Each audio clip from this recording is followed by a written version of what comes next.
कि आज इन्होंने अपने इस कदम से बीजेपी ने अपनी नीयत साफ कर दी कि भारतीय जनता पार्टी दिल्ली में ये चुनाव क्यों लड़ रही है। हम बार बार कह रहे थे बीजेपी को, भाई आप दिल्ली में क्यों चुनाव लड़ रहे हो, आप क्या करोगे ये तो बताओ।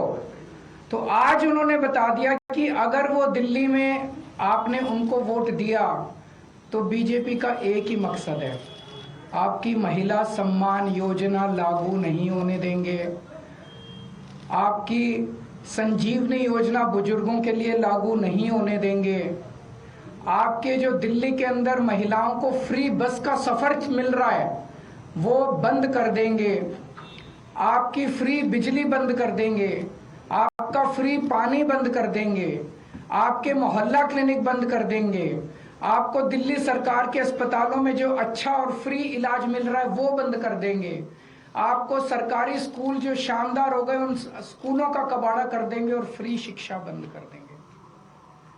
भारतीय जनता पार्टी दिल्ली का चुनाव आपके लिए कुछ करने के लिए नहीं लड़ रही, सब कुछ बंद करने के लिए लड़ रही है। आज उन्होंने ये साबित कर दिया, महिला सम्मान योजना ये बंद करना चाहते हैं। ये नहीं चाहते कि महिलाओं का भला हो, ये नहीं चाहते कि बुजुर्गों का भला हो। ये संजीवनी योजना बंद करने के लिए ये तो इन्होंने आज एक हिंट दिया है, एक इशारा दिया है, अपनी नीयत बताई है कि बीजेपी अगर चुनाव बीजेपी को वोट दोगे तो बीजेपी सारी योजनाएं आपकी बंद कर देंगी। मेरे पास एक आदमी आया था, कहता है जी आज दिल्ली में हम सरवाइव कर रहे हैं केवल और केवल आपकी वजह से। 20,000 रुपये महीना कमाता है, कहता है 20,000 रुपये महीने में घर का खर्चा नहीं चलता। केजरीवाल जी ये तो आप फ्री बिजली दे देते हो, फ्री पानी दे देते हो, बच्चों को हम अच्छे सरकारी स्कूलों में पढ़ा रहे हैं, उनका भविष्य भी बन रहा है, वहां भी पैसे नहीं लगते, बीमार हो जाएं तो इलाज भी फ्री हो जाता है, हमारी महिलाएं बस में जाती हैं उनका बस सफर फ्री है। बोले इतनी सुविधाएं जो दे रखे हैं इसलिए हम दिल्ली में जिंदा हैं, अगर आप नहीं होते तो हमें दिल्ली छोड़ के जानी पड़ती। मैं आज दिल्ली के लोगों को कहना चाहता हूं, अगर बीजेपी को गलती से वोट दे दिया तो दिल्ली छोड़ के जानी पड़ेगी, आप लोगों को दिल्ली में रहने लायक नहीं बचोगे। आज इन्होंने एक तरह से बीजेपी वालों ने अपना मैनिफेस्टो जारी कर दिया है, उनके मैनिफेस्टो में है, बीजेपी के मैनिफेस्टो कहता है हमें वोट दो हम आपकी बिजली बंद करेंगे, हमें वोट दो हम आपकी पानी बंद करेंगे, हमें वोट दो हम आपके अस्पताल, आपका इलाज, आपका ये हम महिला सम्मान योजना सब बंद करेंगे। इन्होंने ये कुछ देने नहीं आ रही है आपसे, जो आज तक आपको मिल रहा है वो छीनने आ रहे हैं। आज इन लोगों ने महिला सम्मान योजना पे जांच शुरू की है, इसमें तो हम कुछ कर ही नहीं रहे, कुछ पैसा नहीं ले रहे, कुछ नहीं कर रहे, कोई रसीद नहीं दे रहे, कुछ नहीं। इनके नेता खुल के दिल्ली में पैसे बांट रहे हैं वोट लेने के लिए, वोट खरीद रहे हैं। शायद भारत के इतिहास में ऐसा कलयुग कभी नहीं आया होगा जो आज भारतीय जनता पार्टी की वजह से हो रहा है। खुलेआम पैसे बांट रहे हैं और उनको कह रहे हैं हमें वोट देना, चुनाव के बाद इतने और देंगे, उस पर जांच नहीं करेंगे। खुलेआम पैसे बांट रहे हैं, उस पर जांच नहीं होगी, जहां पे कुछ है नहीं वहां जांच करेंगे। क्यों? क्योंकि ये दिल्ली के लोगों को मिलने वाली सारी सुविधाएं बंद करना चाहते हैं। मैं दिल्ली वालों को कहना चाहता हूं, केजरीवाल पे भरोसा है ना? आज जब मैंने पिछले कुछ सालों में बिजली फ्री करी थी, इन्होंने बिजली रोकने की कोशिश करी थी, मैंने कर दी ना बिजली फ्री।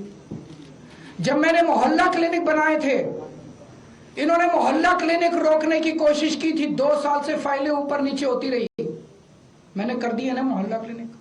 जब मैंने आपका बस का सफर फ्री करा था, 1 साल तक इन्होंने लागू नहीं करने दिया, मैंने लड़ के करवा लिया ना, हो गया ना लागू। फ्री बिजली कर दी, फ्री पानी कर दिया, मोहल्ला क्लिनिक बना दिए। आपके बच्चों के जब मैं स्कूल बना रहा था, इन्होंने पूरी टांग अड़ाई, पूरा इन्होंने कोशिश की कि स्कूल नहीं बनने चाहिए, स्कूल बनाए ना। आपको अपने केजरीवाल पे भरोसा है ना, तो ये 2100 रुपए वाली स्कीम भी मैं लागू करा दूंगा। ये जितना इनको जो करना है कर लेंगे बीजेपी वाले। भगवान मेरे साथ है, भगवान मेरे को शक्ति देता है और तभी मैं इन लोगों से लड़ पा रहा हूं। अगर इनकी चल जाए तो ये दिल्ली को बर्बाद कर दे, दिल्ली वालों को पूरी तरह से बर्बाद कर देंगे ये लोग। तो आपको केजरीवाल पे भरोसा रखना है, केजरीवाल पे भरोसा है, खूब रजिस्ट्रेशन करो, खूब रजिस्ट्रेशन कराओ, संजीवनी योजना में भी कराओ, महिला सम्मान योजना में भी कराओ। मैं देखता हूं कैसे रोकते हैं ये बीजेपी वाले इन दोनों योजनाओं को। दिल्ली में आम आदमी पार्टी को जिताओ, ये दोनों योजनाएं लागू करूंगा। अब तो बीजेपी की हालत ये हो गई है, ये कांग्रेस के सामने गिड़गिड़ा रहे हैं, हमें बचा लो, हमें बचा लो, हमें बचा लो। बीजेपी की हिम्मत नहीं हुई एलजी को कंप्लेन करने की। संदीप दीक्षित से कंप्लेन कराई है। और बीजेपी और कांग्रेस किस तरह से मिलके आम आदमी पार्टी को और दिल्ली के लोगों को रोक रहे हैं, आप देख रहे हो। मैं दिल्ली के 2 करोड़ लोगों को, मैं दिल्ली की सारी मां बहनों को अपील करना चाहता हूं। दिल्ली के 2 करोड़ लोगों को इकट्ठा होना पड़ेगा। ये चुनाव, एक तरफ दिल्ली के लोग हैं और एक तरफ भारतीय जनता पार्टी है जिसकी गंदी राजनीति है। इस बार हमें इनकी गंदी राजनीति को खत्म करना है। दिल्ली के 2 करोड़ लोगों को मैं अपील करना चाहता हूं, आज मैं जो कुछ हूं आप लोगों की वजह से हूं। मेरा साथ दो। मैं देखता हूं ये कैसे ये दोनों योजनाएं रोकते हैं। ये जेल भेजेंगे मेरे को, दोबारा जेल चला जाऊंगा, 10 बार जेल जाऊंगा। आप लोगों के लिए जेल जाना मंजूर है, लेकिन मैं इन योजनाओं को रुकने नहीं दूंगा, किसी हालत में नहीं रुकने दूंगा। अगर आप लोगों के कोई एक प्रश्न है तो सर, उसमें ये कहा गया है बन रहे हैं तो ऐसे में आपका रजिस्ट्रेशन प्रोसेस तो रुक जाएगा। अभी बताया जा रहा है कि 22 लाख लोगों ने रजिस्टर। ये रोके, जनता तय करेगी, जनता इनको बताएगी। जहां ये रोकेंगे वहां देखना भारी बहुमत से जीतेंगे ये लोग। बीजेपी रोके, रजिस्ट्रेशन रोके, बीजेपी जगह जगह रोके, एलजी साहब रोके, अमित शाह रोके, बीजेपी रोके रजिस्ट्रेशन, जनता इसका जवाब देगी। सर, एलजी साहब ने ये कहा अपने ऑर्डर में जांच होगी। एलजी साहब को जो मर्जी कहने दो अपने ऑर्डर से। कमिश्नर को और डीएसपी को बुलाया कि जो कैंप लगा के बैठे हैं उनके खिलाफ भी कार्रवाई करें। ऐसे में लग रहा है कि रजिस्ट्रेशन संभव हो पाएगा। किस चीज के तहत, कौन सी धारा में कार्रवाई हो रही है? डेटा गलत, क्या इनकी बकौती है देश का? क्या इनकी बकौती है? कौन सी धारा में? ये उसको क्यों नहीं रोक रहे जो पैसे बांट के और वो खरीद रहा है, वोट खरीद रहा है, खुलेआम वोट खरीद रहा है। सारे चैनलों पे आप सब लोगों ने दिखाया कि वोट खरीद रहा है, वो उसको क्यों नहीं रोक रहे? वो तो पैसे बांट रहा है, कह रहा है बदले में वोट दो, उसको क्यों नहीं रोक रहे ये लोग? Thank you.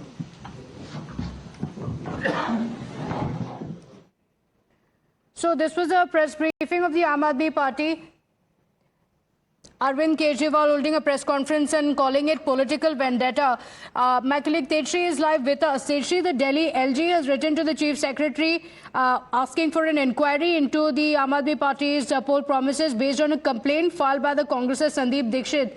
Arvind Kejriwal calling it a political vendetta and a nexus between the BJP and the Congress. Well, absolutely. This is not something new that we have been witnessing in the national capital when it comes to the tussle or war of words between the LG office and the Delhi government, or particularly, if we say, the former Chief Minister Arvind Kejriwal for that matter, because now there was... And he claimed it's political vendetta. Tejshri, I request you to stay with us. We have Shehzad Punawala, national spokesperson of the BJP, joining us on the broadcast. Shehzad, Arvind Kejriwal addressing the media now, saying that the BJP does not know what to do in Delhi. They're trying everything they can to stop Arvind Kejriwal, and he has called these allegations against him a political vendetta. The fact of the matter is, why doesn't anybody in the press conference ask Arvind Kejriwal? In Punjab, they have a government. They promised 1,000 rupees per Mahila. There is no LG, no BJP, nothing there. How many women in Punjab got the promise delivered? One question needed to be asked in that press conference, just one. Anyways, we are asking this question, but unfortunately, Arvind Kejriwal comes, gives a one-way monologue, and not a single person has been able to ask him that, Sir ji, Punjab में किसने रोका आपको? चलो दिल्ली में तो आप LG को गाली, बीजेपी को गाली, यहाँ के सभी लोगों को गाली देते हैं, पर आप बताओ पंजाब में किसने रोका? And the fact of the matter is that he has a government in Delhi. Implement करो ना, यहाँ रजिस्ट्रेशन क्या कर रहे हो? What is the need of registration? Implement it, start putting it in people's accounts. Okay. We have not stopped them. Congress has complained. Congress is with them in India Alliance. वो 24 घंटे के ultimatum का क्या हुआ? Okay, all right. Shehzad, thank you for joining us. We'll have to leave it at that. The BJP saying that the government is yours. Why not implement the scheme already instead of making the promises to the people? The war of words continues and we're keeping a track of that. For now, slipping into a short break here. We'll be right back.